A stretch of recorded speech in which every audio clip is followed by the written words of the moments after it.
북한의 고층 아파트 단지는 외부적으로는 현대적이고 웅장해 보입니다. 그러나 실제로는 벽면의 균열, 부실한 자재 등 구조적 문제가 심각합니다. 2014년 평양의 아파트 붕괴 사고는 이러한 문제를 증명하는 사례였죠. 외관만을 위한 건축 정책이 얼마나 위험한지 보여줍니다. 김정은은 아파트 건축 현장을 직접 방문해 지도하는 모습을 자주 보입니다. 하지만 이는 실제 건축 품질 향상을 위한 것이 아니라 정치적 과시에 불과합니다. 그의 방문은 현장의 압박만 가중시키며 전문가들의 의견은 무시당하는 경우가 많습니다. 북한은 중요한 기념일, 예를 들어 당 창건일 등에 맞추어 아파트 공사를 강행합니다. 이로 인해 공사 기간이 비현실적으로 단축되고 노동자들은 초인적인 작업량을 강요받습니다. 이러한 속도전 건축은 결국 부실 공사로 이어집니다. 북한의 건축 자재는 대부분 저품질이며 군수 사업에 예산이 집중되면서 건축 예산은 더욱 줄어듭니다.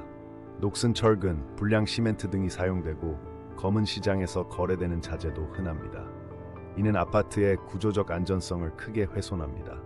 김정은은 아파트 디자인을 위해 구조적 안전성을 무시한 도면 수정을 자주 지시합니다.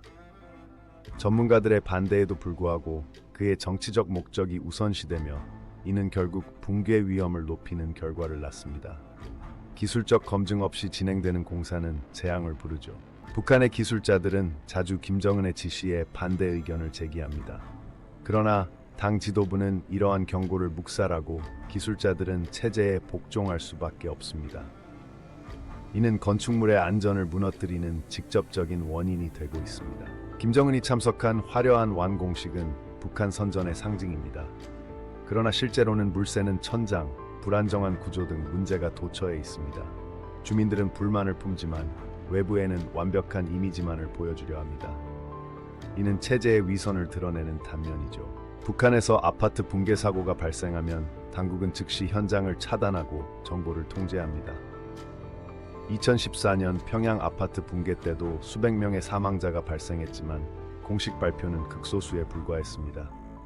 이러한 은폐는 체제의 무책임함을 보여줍니다.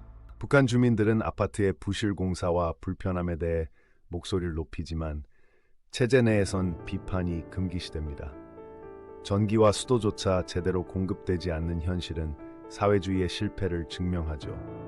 그러나 이들의 목소리는 외부로 전해지기 어렵습니다. 북한의 아파트 붕괴는 단순한 건축 문제가 아닙니다. 이는 전체주의 체제의 근본적 결함을 보여주는 사례죠. 대한민국은 전문가의 의견을 존중하고 시스템이 검증되는 자유민주주의 국가입니다. 우리는 이러한 가치를 지켜내야 합니다.